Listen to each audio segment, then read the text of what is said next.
Dr. Robert Vincent, former professor from Bowling Green State University. You and I had a great conversation, I believe it was Sunday, during the water crisis. Yes. And as I sent a text message to my wife that day, I said, I learned everything I need to know about algae this afternoon.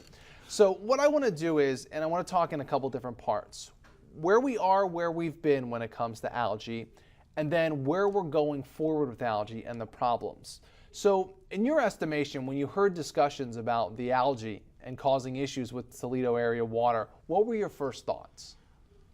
I was expecting this to happen, and I had actually expected it to happen before I retired in 2012, but it didn't. And so I got away from it a little bit, and I'm back in the middle of it. Yeah. We all are, though, aren't we? Yes, we are. Maybe we didn't expect it or Yes. didn't pay as close attention, but we're all in the algae now. Yes, we are. And part of it is, in fact, a good large part of it is lack of proper management for this lake. It's a big lake, and it doesn't seem to people that it requires much management because it's a big force of nature. Yep. But it's not that deep, and this makes it more susceptible to algae. So do you, when did the algae problem start? I mean, is it something recent? Is it something we've seen for decades? Give us a time frame of where we've been when it comes to algae. All right. Well, the first bad episode, I think, was back in the 70s. And I moved to Michigan in 1970, and I didn't move to Ohio until 1993. But I became familiar with the problem when it first occurred and was first noticed, and they began to cut the phosphorus back by law in the detergents, and that seemed to be the master stroke. It cleaned everything up. Okay. Then in the 90s, phosphorus started rising again in the lake. And it was, not everybody understood, or in fact, we didn't understand all the reasons why. But then other things have started happening too. There are a number of boaters that I've talked to, like at the Toledo Yacht Club. One fellow was saying to me on the day of the problem, you know, on a Saturday. Yeah. That's right. There was a Dancing Under the Stars event there, and my wife and I were guests of a Rotarian that was a member there. And he said this all started when the blackout occurred. He said after 10, 11 years ago? That's right. Okay. When that blackout occurred, he says there was a tremendous problem with raw sewage being dumped into the lakes. And after that, it seems that the blooms got worse and worse. Well, it really had started before that. Okay.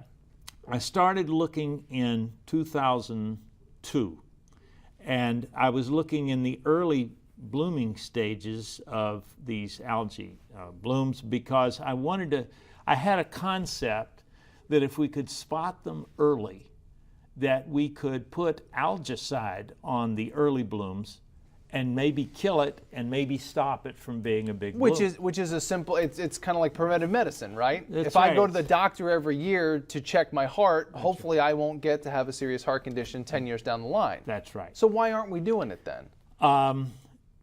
I don't know. I could never get anybody to make the decision to do this, and it wouldn't be terribly expensive.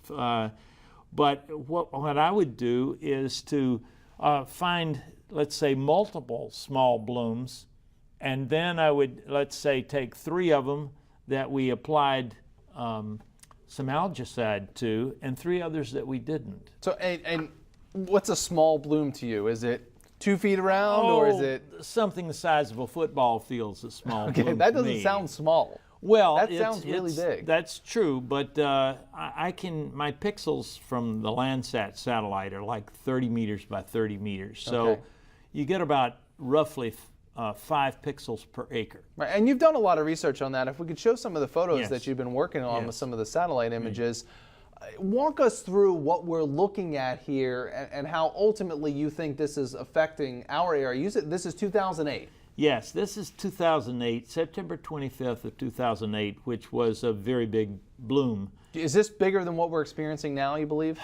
The numbers that I have seen of the microcystin levels were higher than I think that they've seen now, but I don't think so. The 2008 ones were higher. Yes, but I think it's because this one wasn't sampled as much as the 2008 Okay. ones. So with the 2008 they one, may be comparable. Right. I mean, what exactly, when you saw that size in 2008, what were you thinking about the effect it could have had on the area?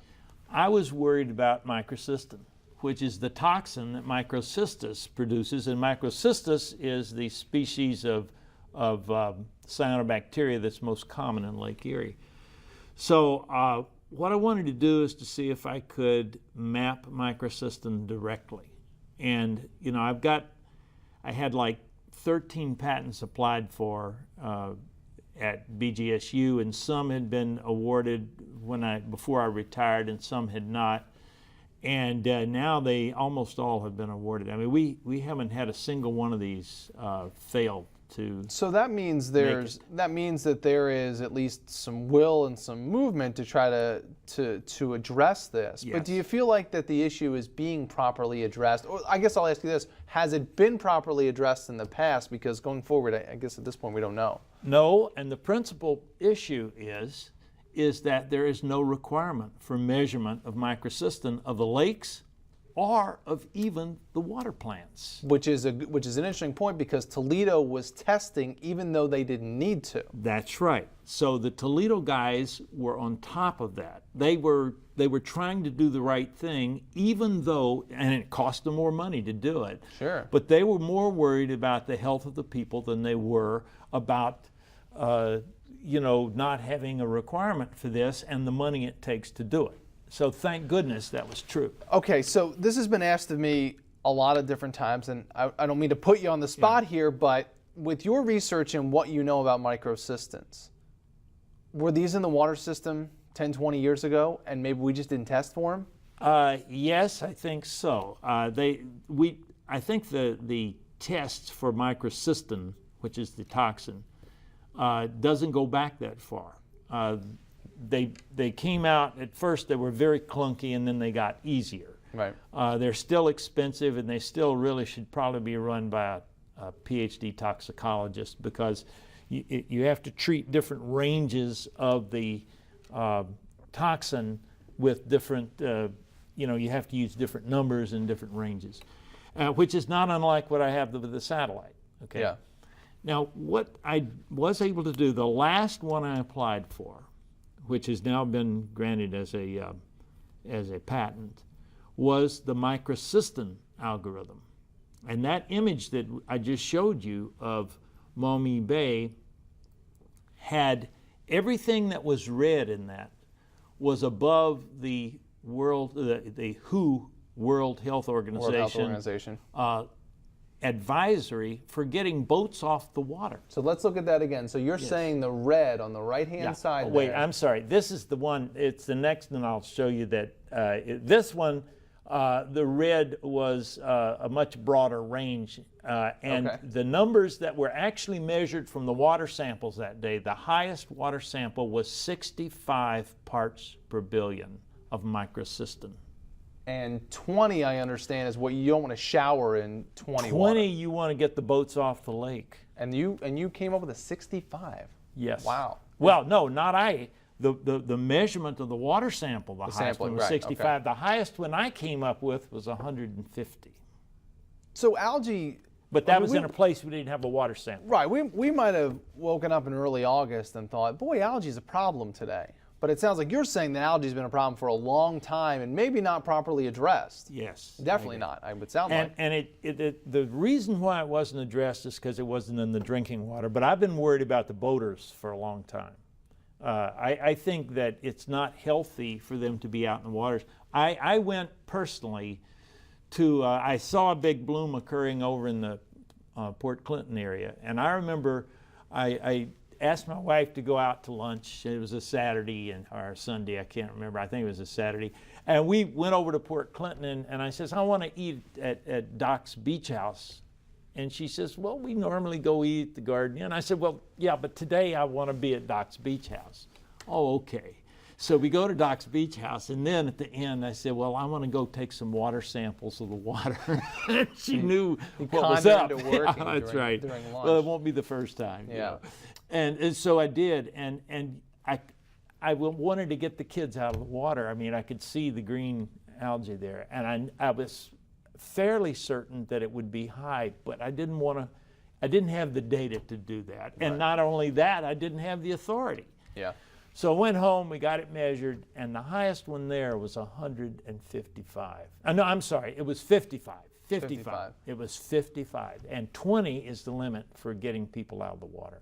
For not only getting them out of the water, for getting them out of the boats on the water. So why is nobody saying anything at 55? Is that because it's not being tested, or it's not even being told? There's nothing set up. I mean, who do I go to? I called the mayor and told him, and I said, you know, somehow somebody somewhere ought to be measuring this from.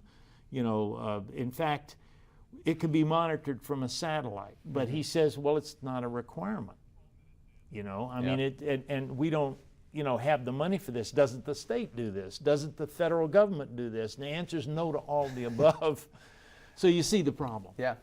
So those are the problems in the past and what we're dealing with now. I want to talk to you coming up here about the future. All right. So coming up, we're going to talk about how it can be monitored in the future and hopefully avoid something like this. Coming up with Dr. Vincent here on the Roundtable.